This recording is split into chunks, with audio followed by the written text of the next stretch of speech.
大家好，我是帕西，今天来开箱来自瑞莎科技的一款单板电脑，它的型号是瑞莎 Zero。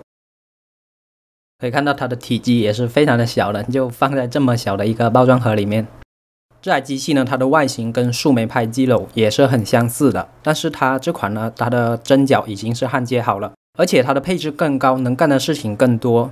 接着给大家看一下它的配置，机器的 SoC 是京城 S905Y2。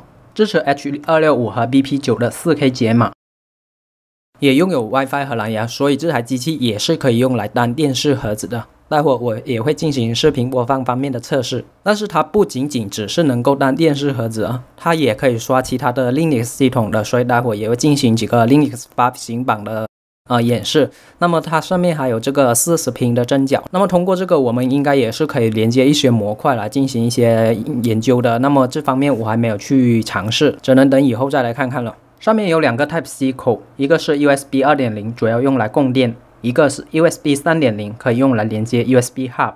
左边还有一个 Mini HDMI 接口，可以输出 4K 60Hz HDR 的画面，背后这里还可以插一张内存卡。接着我们进入系统来看一看它的使用表现。机器自带的系统呢是这个安卓9的系统，在试制里面我们可以看到一些状态。储存空间这里看到的那剩12G， 那么这台机器的 eMMC 应该是16G 的。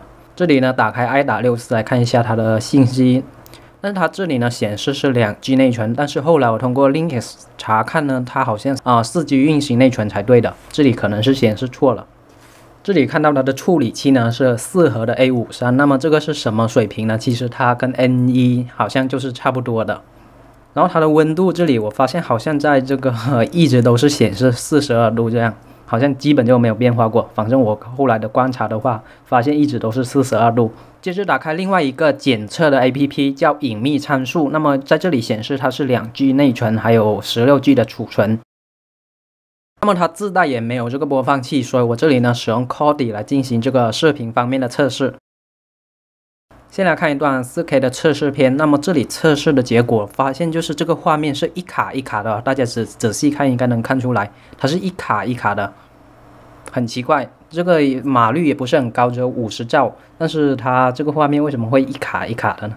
这只是一部普通的 H.264 的 4K 视频，那么码率是50兆，播放起来就一卡一卡。后来我测试了另外几个同样是 H.264 的视频呢，好像也都会卡，不知道什么原因。后来只有测试到这个 BP9 编码的 4K 视频吗？还是60帧的，反倒不卡，这方面就比较奇怪了。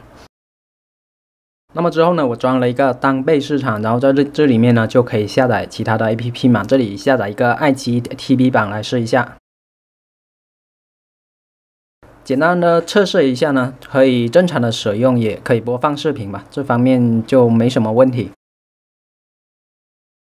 那么由于系统呢也没有自带这个 Google Play， 所以呢我就自己找了一个 Smart YouTube 装了上去嘛，用这个来看一下油管上面的视频。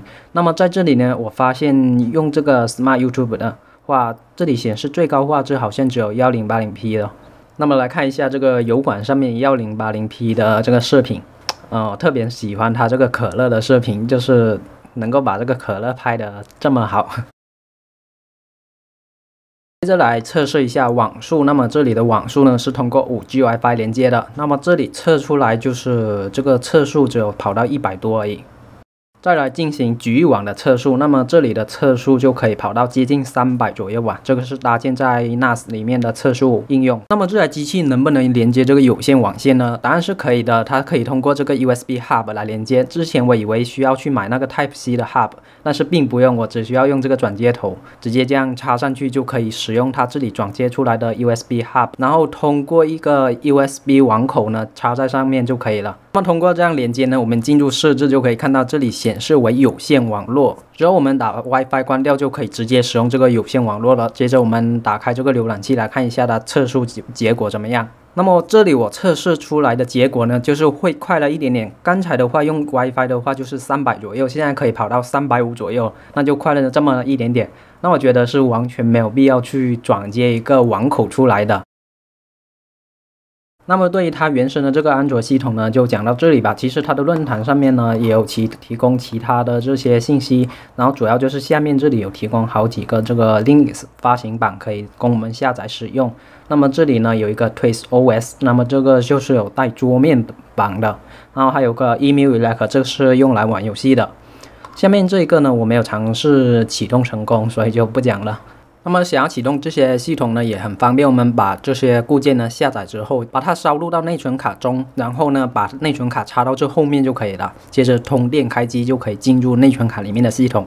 那么现在看到的这个桌面呢，就是 Twist OS。那么这个它有什么特点呢？它其实也是基于这个乌邦图编译来的。我觉得它的特点可能是有多套主题吧。比如说我们现在看到的这个资源管理器就有点像 Win10的这个吧。其实它就是 Win10风格的资源管理器，但是我们可以通过切换来体验不同的系统 UI 风格。但总的来说，它还是 Linux 发行版的一种，所以呢，它自然也就只能运行 Linux 的应用。不过我发现它里面内置的应用非常的多，就是导致呢它这个镜像非常的大，解压出来之后呢，体积是14G。现在看一下它的浏览器表现怎么样。那么这里只是简单的浏览一下这个文字的网页的话，那应该大多数机器都可以的，这个是毫无疑问的。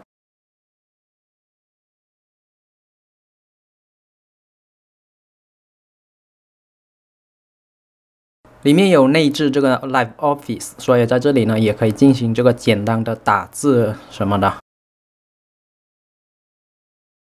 那么它还内置了一个 Kodi， 但是如果我们在这个上面运行这个 Kodi 的话，其实这样运行估计它的效率应该不怎么高，还不如呢直接刷这个 CoreElec， 因为现在 CoreElec 已经有适配了这台机器的固件了。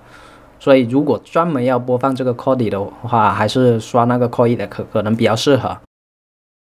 桌面那里的图标呢，点击之后就会进入这个终端，然后有这样的显示，我们可以在这里切换不同的风格。我这里现在把它切换到 XP 这里来了，然后现在就有一个 XP 风格的系统 UI。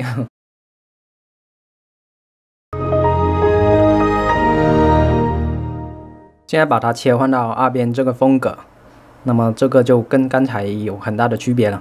反正它内置了10几种吧，有兴趣可以去下载，然后体验一下它这个 Twist OS， 好像也有其他架构的镜像吧。那么之后呢，我还下载了一个 EmuElec 的镜像，然后也同样的用同样的方法写入到内存卡，然后插上去就可以启动了。然后在这里面可以通过蓝牙呢来连接这个 Xbox 的手柄，那么我也通过这里呢连接上去了，然后可以用这个手柄来控制这个系统。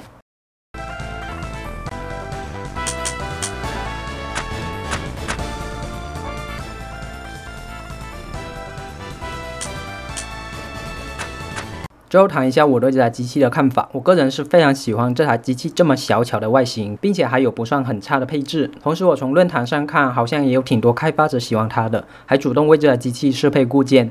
但是这台机器它从量产到现在的时间并没有多长，目前网上讨论也不是那么多，很多时候只能看官方的文档或者自己摸索。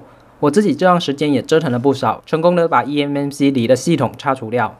然后又把系统重新写入 eMMC， 这个过程中遇到了一些问题，还是在瑞莎的工程师大哥的帮助下才解决的。这些内容就不在视频里面讲了，之后我会写成文章放到博客里。我是希望能有更多的人喜欢这台机器，并且用它玩出更多的花样。那么这就是本期视频的所有内容啦，感谢大家的观看，我们下期再见。